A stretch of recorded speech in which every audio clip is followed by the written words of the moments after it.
أعوذ بالله من الشيطان الرجيم بسم الله الرحمن الرحيم السلام عليكم ورحمة الله وبركاته.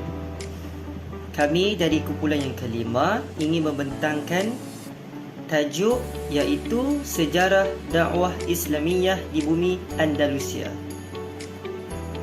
So, bagaimana Islam bertapak di Andalusia? Para sejarawan berpendapat bahawa kedatangan Islam ke wilayah Sepanyol, khususnya Andalusia, bermula dengan usaha pembukaan oleh Tariq bin Ziyad. Beliau telah memimpin pasukan Islam menyeberangi Selat Gibraltar menuju ke benua Sepanyol itu. Beliau dihantar oleh pemimpin Islam di Afrika Utara iaitu Musa ibnu Nusair. Dilaporkan pasukan Islam seramai 7,000 sehingga ke 12,000 orang telah berdepan dengan tentera Visigoth. Puak Raja Rodrik ini seramai 100,000 orang. Masyhur sebuah kisah yang mengatakan bahawa saat Tariq dan pasukan Islam sudah berada di atas kapal, beliau berpidato untuk menaikkan semangat kaum Muslim. Jadi saya baca sikit pidatonya. Wahai saudara-saudaraku, lautan ada di belakang kalian, musuh ada di depan kalian. Kemanakah kalian akan lari? Demi Allah, yang kalian miliki hanyalah kejujuran dan kesabaran. Kemudian setelah itu diceritakan bahawa beliau mengarahkan agar kapal-kapal mereka sendiri dibakar agar pasukan Islam tidak dapat lagi berpatah balik. Walau bagaimanapun, kekuatan pasukan Tariq bin Ziyad tidak dapat dinafikan apabila tetap berjaya mengalahkan pasukan Rodrik. Sebenarnya, semasa Andalusia berada di bawah pemerintahan Rom lagi, orang-orang Yahudi telah dibawa masuk sehingga menimbulkan ketegangan antara orang Yahudi dan Kristian kerana masing-masing berebut kuasa untuk memerintah. Akhirnya, kekuatan Andalusia menjadi lemah sehingga semakin memudahkan Islam menguasainya selepas pembukaan oleh Tariq bin Ziyad.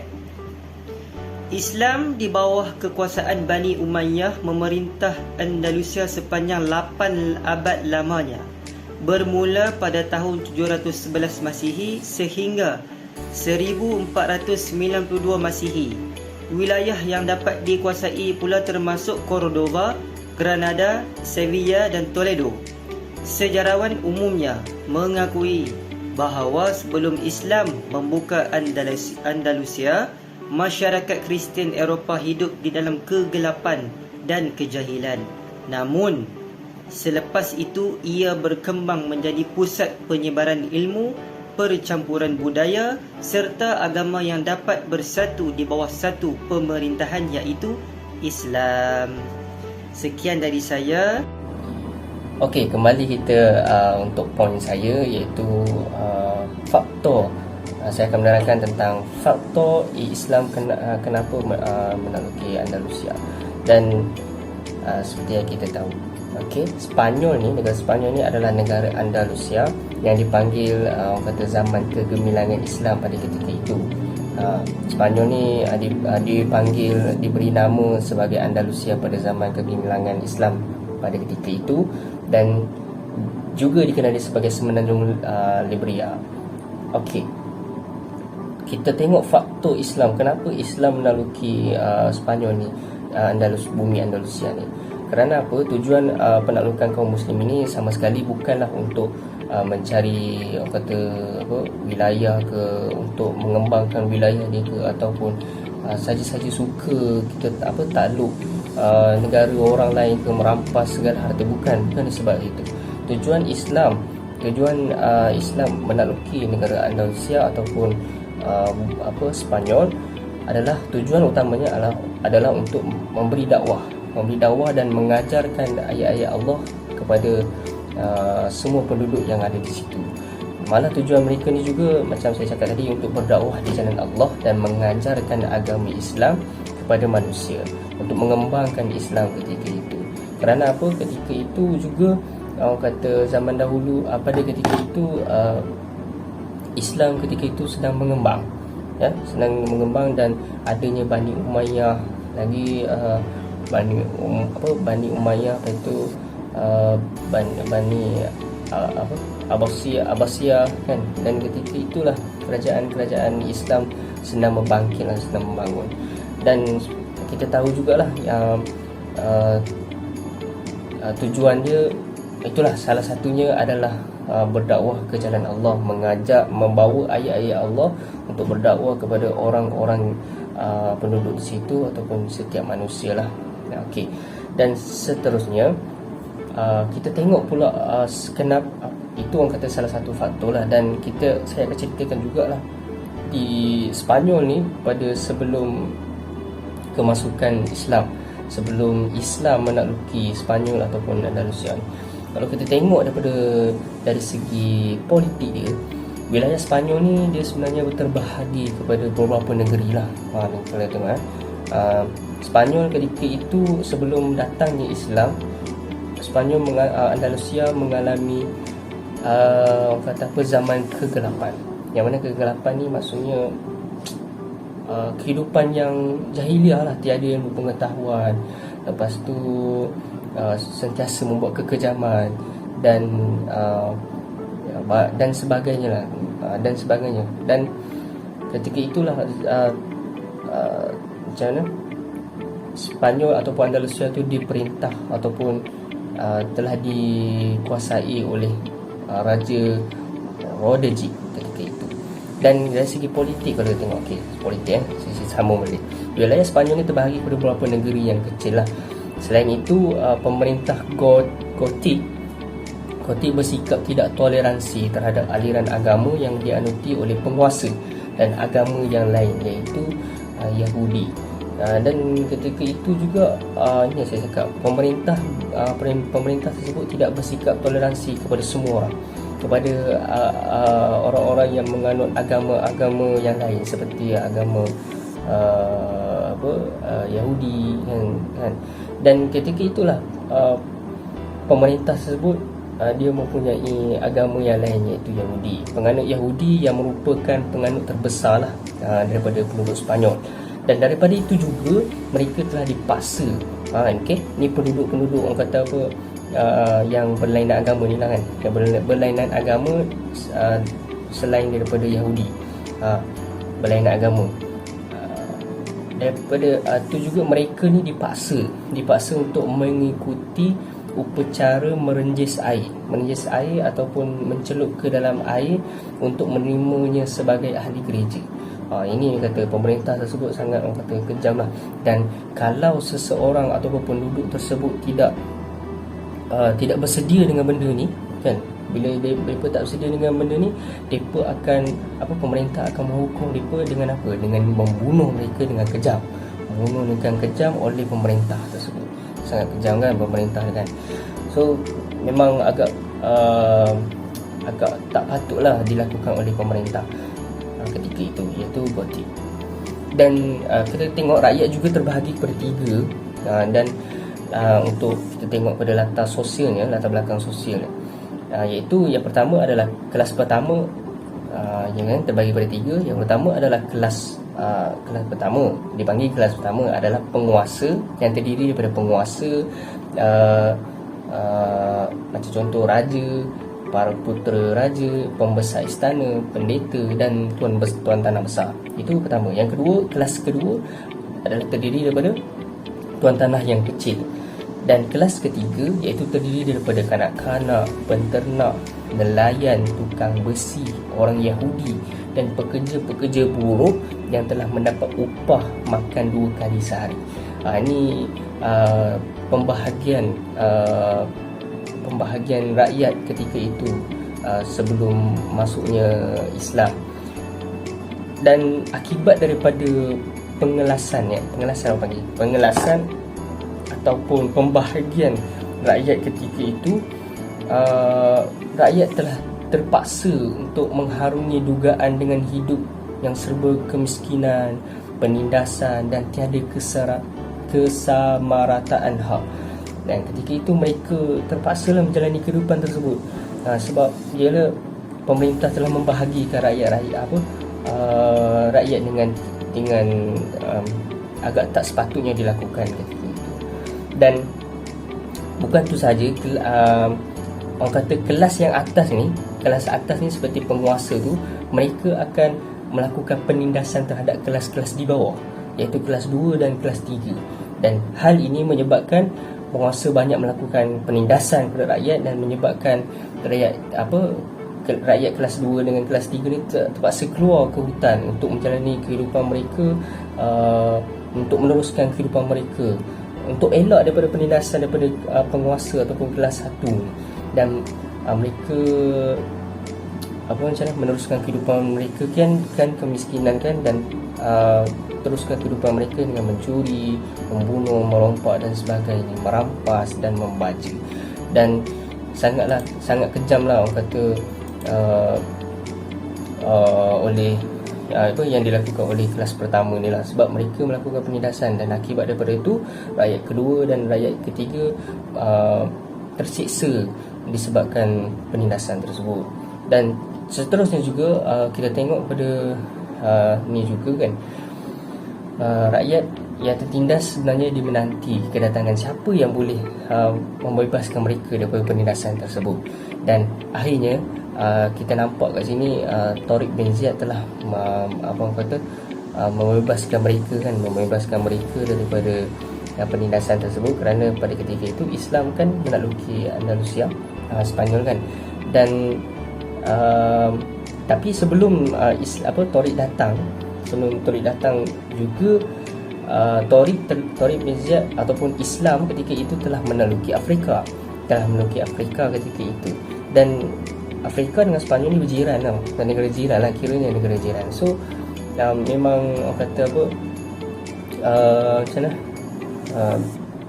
yalah, bila kita tengok negara jiran tu melakukan terjadinya penindasan negara pada ketika maksudnya ketika itu, ketika Islam menakluki Afrika, negara Afrika mempunyai orang kata keamanan, kebebasan, boleh melakukan apa sahaja, dan negara jiran ni hanya melihat saja keamanan yang mereka ada ketika itu. Dan seterusnya keadaan seterusnya terjadinya juga perpecahan politik yang telah memburukkan keadaan ekonomi masyarakat pada ketika itu. Dan keadaan terburuk terjadi pada zaman pemerintahan Raja Gordejid ni dan Raja God yang telah dikalahkan oleh tentera Islam. Dan seterusnya awal kuntuhan kerajaan God ni pada ketika itu adalah ketika Raja Gordejid memindahkan ibu kota negaranya ke Seville, ke Toledo, yang mana pada ketika itu wilayah Toledo telah menjadi penguasa oleh Witija kan. Pada ketika itu bila dikuasai oleh Witija ni diberhentikan serta-merta, dan marahlah Witija sebab dia dia dah kuasai Toledo, tetapi tiba-tiba dia diberhentikan begitu saja disebabkan oleh oleh Raja Gordejid ni. Dan muncullah orang kata ketidakpuashatian terhadap Witija ni kepada Raja Gordejid ni. Dan ketika itu juga Julain juga sudah lama menyimpan dendam terhadap Gordejid ni. Sebab apa? Sebab Julain ni dia memegang Sueta, Sabtah lah, dia kena sebagai Sabtah pada hari ini kan, Sabtah. Dia memegang Sueta, dan ketika itu Raja Gordejid telah telah menjadi penguasa Andalusia, dan ketika itu juga Sueta pun dikuasai oleh Raja Gordejid. So Julain tak berasa tidak puas hati gitu. Dan bila mendapat tahu Tariq bin Ziyad ini, Tariq nak menguasai Spanyol untuk berjalan, untuk berdakwah kepada jalan Allah, Julain pun orang kata berpaling tadah untuk bersatu dengan Tariq untuk menakluki Spanyol. Dan orang kata sangat hebatlah orang kata kerjasama antara Julain dan juga Tariq bin Ziyad. Dan Tariq bin Ziyad pada ketika itu menyatakan kepada Julain untuk berunding tanpa ada peperangan ataupun pertumpahan darah ketika itu. Dan bila Julain pun bersetuju dengan Tariq, untuk bersatu, mengumpulkan tenaga mereka, dan akhirnya mereka berusaha. Pada mulanya mereka berkumpul di Afrika, dan mereka mengumpulkan kekuatan mereka di Afrika, dan mereka telah bergabung dengan pasukan muslimin di Afrika Utara serta mendorong umat Islam untuk menguasai Sepanyol ketika itu. Dan itulah orang kata serba sedikit lah orang kata dengan faktor Islam, kenapa Islam menaklukkan Andalusia. Tapi nak kata kat sini, tujuan utamanya Islam menaklukkan Andalusia untuk menyebarkan Islam, dakwah kepada jalan Allah lah, dan menyebarkan Islam kepada setiap manusia. Dan macam kita tahu juga lah, macam saya cerita tadi, Islam Sepanyol ketika itu berada dalam keadaan kegelapan, dan munculnya Islam, yang datangnya Islam di Sepanyol telah mencerahkan, orang kata mempunyai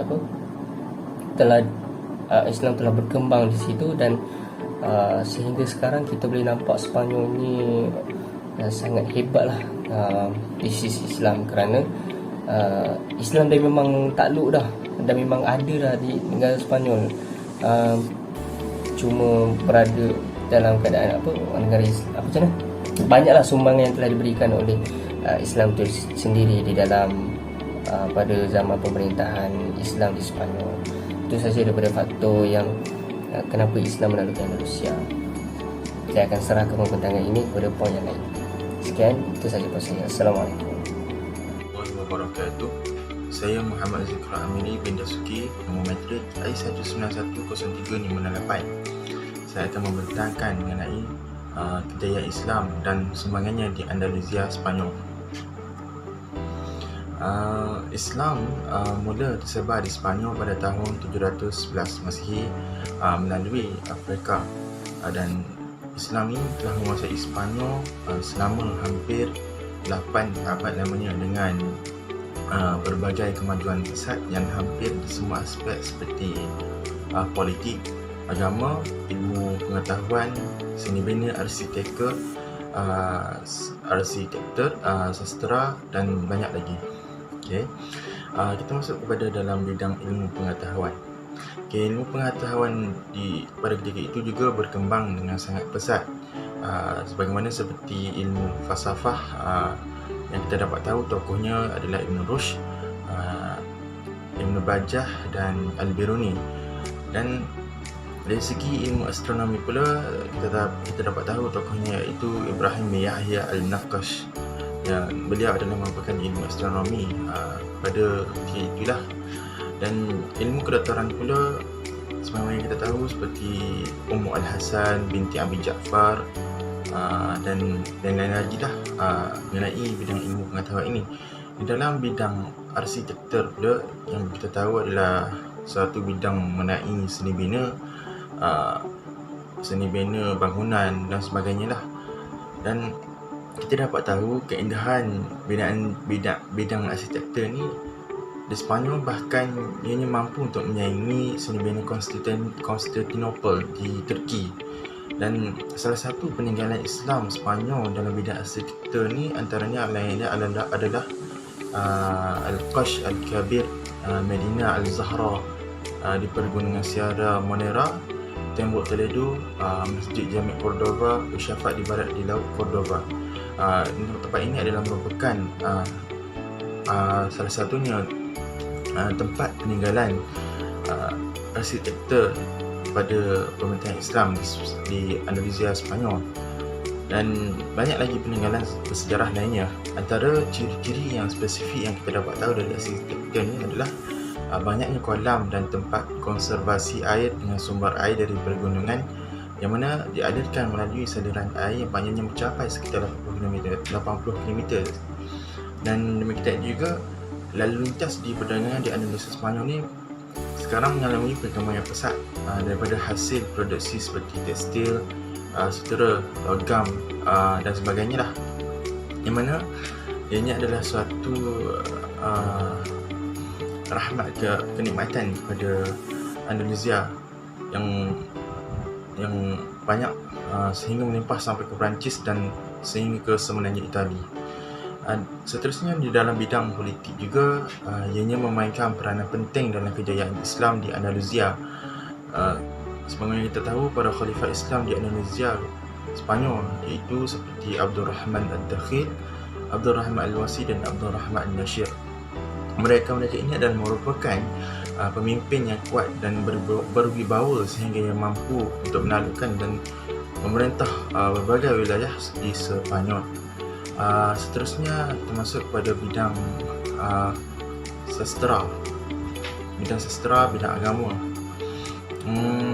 Bidang agama juga memainkan peranan penting bagi kejayaan Islam di Sepanyol, di mana setelah kehadiran Islam di Andalusia Sepanyol, penduduk tempatan tidak terpaksa untuk memeluk agama Islam. Mereka hanya perlu membayar cukai jizyah, iaitu mengikut kadar kemampuan mereka. Dan demikian itu, kita boleh dapat tahu Islam ni berjaya menyatupadukan penduduk tempatan tanpa ada perbalahan dan juga perpecahan bagi menerima pemerintahan Islam. Bagi bidang sastra pula, penggunaan istilah bahasa Arab ni telah menjadi kebiasaan kepada masyarakat mereka, dan juga pengajian bahasa Arab juga telah mengambil alih bahasa Latin, dan mereka menjadikan bahasa Arab ni dijadikan sebagai bahasa utama, sebagai bahasa rasmi, dan juga mereka memaksa ahli kitab agama Kristian untuk menterjemahkan buku agama Kristian ke bahasa Arab, dan demikian itu bahasa Arab ni dijadikan sebagai bahasa rasmi mana ketika pemerintahan Islam. Dan akhir kalam saya pada bahagian ini, saya ingin menyatakan bahawa pemerintahan Islam ini telah membawa banyak kemajuan yang dapat mengubah ketamadunan masyarakat dan juga mengangkat martabat kaum di Andalusia Sepanyol. Sekian daripada saya. Assalamualaikum warahmatullahi wabarakatuh. Saya serahkan kepada pematang yang seterusnya. Bismillahirrahmanirrahim. Assalamualaikum warahmatullahi wabarakatuh. Nama saya Muhammad Hindu Ubaidullah bin Marais, bernama metik I1810250. Hari ini saya nak bercerita tentang bagaimana ataupun faktor yang menyebabkan kerajaan Andalusia ini runtuh pada waktu pemerintahannya. Jadi ada 5 faktor yang menyebabkan keruntuhan itu. First sekali, yang pertama sekali ialah konflik antara Islam dan Kristian. Yang kedua, tiada ideologi penyatuan. Yang ketiga, kesekaran ekonomi. Yang keempat, sistem pemindahan kuasa yang tidak jelas. Yang kelima, negara yang sangat terpencil. Okay. First kali kita akan pergi kepada konflik antara Islam dan Kristian ni. Pada zaman kerajaan Andalusia, kerajaan mereka hanya memungut cukai dan sebagainya lah daripada kerajaan Kristian yang mereka takluki. Jadi mereka juga akan membenarkan jugalah mengekalkan adat diorang. Bila diorang takluk tu, diorang mengekalkanlah adat dan undang-undang mereka, termasuklah apa itu kata hierarki tradisional ataupun sistem pemerintahannya lah. Dan juga tak ada kata kejahatan senjata. Jadi bila adanya Arab Islam di Andalusia ni, maka menyebabkan kata agama Kristian ni agak kata tidak berhati lah, dan menyebabkan konflik antara Islam dan Kristian itu tidak dapat dielakkan. Jadi pada abad ke-11 Masihi, mereka dilihatlah orang Kristian ni dah berkembang dengan maju, tetapi orang Islam ni lebih kepada kemunduran lah, dan mereka pun telah diusir keluar. Orang Islam pun telah diusir keluar dari Sepanyol pada tahun 1492 Masihi. Okey. Untuk yang kedua ialah tiada ideologi penyatuan, di mana kita berada di sini orang Islam orang Arab tidak mementingkan pangkat lah. Maksudnya mukallaf pun mereka menganggapkan sama rata. Jadi bila kita tengok di sana pula orang Arab pada pemerintahan tu mereka tidak menerima orang asli. Mereka kata orang yang telah lama duduk di situlah. Jadi orang yang bukan Arab ni memang kata menggugatlah kuasa diorang kan, bila dia dapat tahu mereka tidak menerima orang asli dan sebagainya. Jadi itu akan memberi impak yang besar lah pada ekonomi dan sosial ekonomi mereka. Yang ketiga ialah kesukaran ekonomi. Jadi untuk kesukaran ekonomi pula, kita boleh lihat di sini pemerintahan pada zaman waktu itu agak lalai dan mereka melebihkan untuk membangunkan bandar daripada mengembangkan ilmu. Jadi kita boleh lihat kembangan mereka menjadi lemah. Betul, kuasa politik mereka pun lemah jugalah. Dia menjejakkan kekuasaan politik dan juga ketenteraan. Jadi yang keempat pula, sistem pemindahan tidak jelas. Kata sistem pemindahan kuasa tidak jelas ni lebih kepada pergaduhan antara satu sama lain. Maksudnya bila pemerintahan ni bergaduh, bergaduh antara waris yang pemerintah yang di Sepanyol itu. Jadi untuk akhir sekali ialah negara Sepanyol ni merupakan yang kata paling terpencil lah daripada kata pemerintahan agama-agama Islam yang lain, tempat-tempat yang lain lah. Jadi apabila berlaku kepada keruntuhan ni, negara Sepanyol agak sukarlah untuk mendapat perlindungan daripada agama Islam lain sebab mereka sangat jauh daripada tempat-tempat agama Islam yang lain, tempat-tempat perintah Islam yang lain. Jadi mereka hanya mendapat bantuan daripada Afrika Utara saja. Dan pangkalan-pangkalan tentera dan sebagainya juga telah dihalau dan dilucutkanlah kata ketenteraan tu daripada kerajaan Kristian. Itu sahaja daripada saya. Terima kasih. Okay, hai, Assalamualaikum. Saya Muhammad Ahmad Danish bin Abdul Rauf. Nombor matrik I191037888. Okey. Pada bahagian saya akan membentangkan mengenai peninggalan Islam di Sepanyol dan populasi Islam terkini di Sepanyol. Okey, yang pertama, Islam dan Eropah tidak boleh dipisahkan. Hal ini kerana Islam pernah mengalami kegemilangan dan keagungan di benua biru suatu ketika dahulu. Sejarah mencatatkan Islam berkibar di Eropah pada abad pertama hingga abad ke-7 Hijriah ataupun abad ke-7 hingga abad ke-13 Masihi. Kawasan yang tertakluk ataupun Islam takluk di Eropah meliputi dari timur hingga Parsi dan barat, selain Afrika serta Konstantinopel iaitu sekarang dipanggil Turki, dan semenanjung Andalusia di Eropah atau dikenali sebagai Sepanyol pada masa ini. Lepas tu saintis Islam mula muncul di Sepanyol. Mereka membangunkan sains dan teknologi sehingga kini keagungan Islam di Sepanyol masih dapat dilihat melalui beberapa peninggalan sejarah. Antara warisan peninggalan Islam pada waktu dahulu sehingga sekarang masih ada iaitu Masjid Cordoba, Istana Alhambra, Menara Girarda, Madinah Al-Zahra atau benteng kota, dan Madrasah Granada. Okey, seterusnya ini antara ringkasanlah peninggalan Islam di Sepanyol, iaitu Masjid Cordoba pada tahun 787, Istana Alhambra tahun 1284, Menara Girarda tahun 1184, Madinah Al-Zahra tahun 939 dan Madrasah Granada pada tahun 1349. Ini antara tahun-tahun yang mula dibina lah peninggalan Islam ni lah. Lepas tu nama-nama dia ni antara orang yang mula bangunkan atau yang membangunkan peninggalan Islam ni. Contohnya Masjid Cordoba dibangunkan oleh Khalifah Muslim Abdul Rahman pertama. Lepas tu diikuti dengan pengikut-pengikut dia lah yang membantu untuk menaikkan masjid ni. Okey, yang pertama iaitu Masjid Cordoba.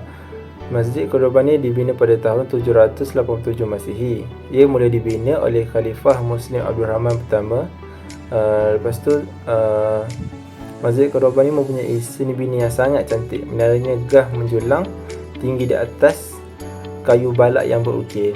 Lepas tu terdapat 1293 tiang yang diperbuat daripada pelbagai papan catur bercorak marmar yang menyokong masjid ni.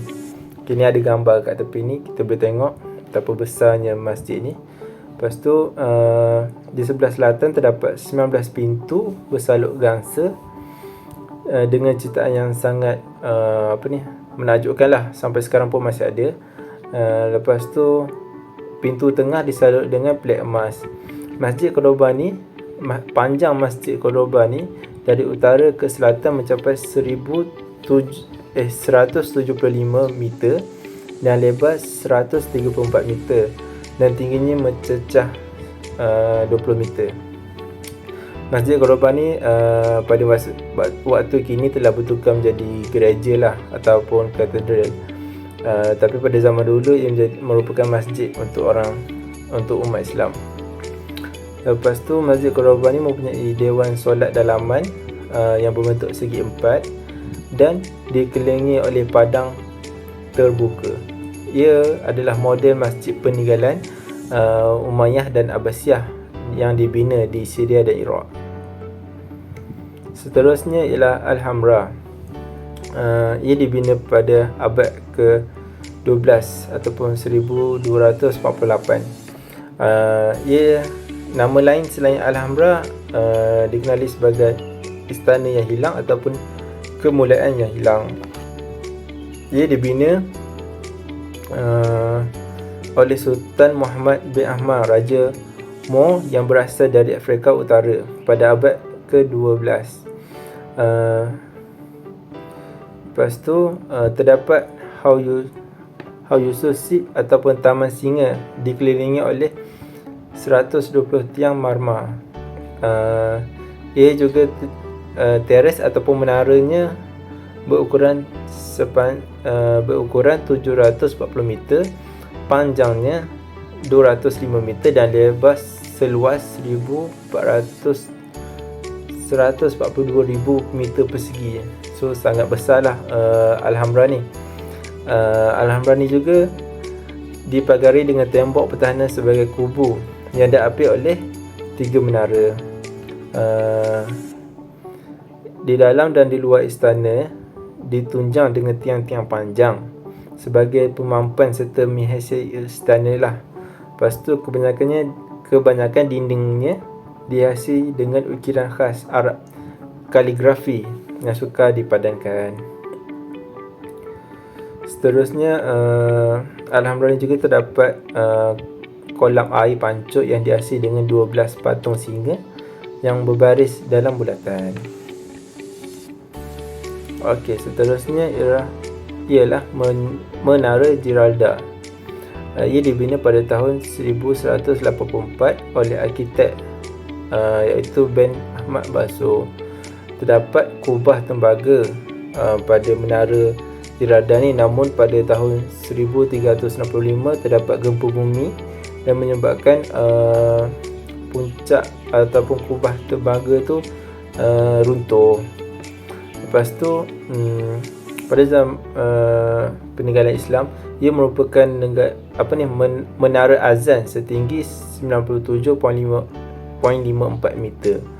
Namun sekarang dia menjadi gereja ataupun katedral untuk ataupun menara loceng untuk katedral Sevilla. Seterusnya Madinat Az-Zahra. Madinat Az-Zahra ni terletak di pinggir barat Cordoba, Spanyol. Madinat Az-Zahra ni juga dikenali sebagai Madinat Az-Zahra ataupun Bandar Bersinar ataupun Benteng Kota, yang merupakan sisa binaan Istana Agam Moorish yang dibina pada tahun 939 oleh Abdul Rahman III. Madinat Az-Zahra ni dibina di kawasan seluas beberapa ekar tanah. Bahagian Madinat Az-Zahra yang paling menonjol tanpa ragu adalah Dewan Abdul Rahman itulah, di mana kini pelancong akan masuk ke dalamnya dan akan nampaklah sebuah teres sebuah teres masjid, tinggalan masjid. Yang seterusnya, yang terakhir, iaitu Madrasah Granada ataupun nama lain La Madrasa Granada. Ia ditubuhkan pada 1349 oleh Raja Monarki Nasrid Yusuf I ataupun Sultan Granada lah. Sekarang sekarang ni dimiliki oleh Universiti Granada. Pada zaman dahulu, antara mata pelajaran yang orang yang belajar kat situ ialah logik, matematik, geometri, mekanik dan perubatan Islam, perubatan undang-undang. Lepas tu, escape bangunan ni merupakan pada abad ke-18 yang dipenuhi dengan inskripsi, puisi dan falsafah, dan mihrabnya pada abad ke-14 lagi. Maksudnya dah lamalah bangunan ni dibina. Lepas tu bangunan ni dimiliki oleh Universiti Granada yang telah menjalankan aktiviti penggalian arkeologi yang meluas pada tahun 2006 hingga 2007, dan kemudiannya ia dibuka semula kepada orang ramai pada tahun 2001 sehingga sekarang. Okey, seterusnya populasi Islam di Sepanyol. Okey, umat Islam di dunia mencecah 1.9 bilion penduduknya, yang merupakan agama kedua terbesarlah di dunia. Seterusnya, kalau dekat Sepanyol pula, populasi Islam di Sepanyol sekitar 2.2 juta bersamaan dengan 4% penduduknya. Nah, nampak macam ramai kan, 2.2 juta, tapi 4% je daripada penduduk Sepanyol ni. Lepas tu, Islam di Sepanyol antaranya orang asal Sepanyol lah sekitar 920,000. Seterusnya imigran Maghribi sekitar 860,000. Seterusnya Pakistan lebih kurang 97,000 dan lain-lain lah. Maknanya antara 3 bangsa yang paling ramai Islam di Sepanyol.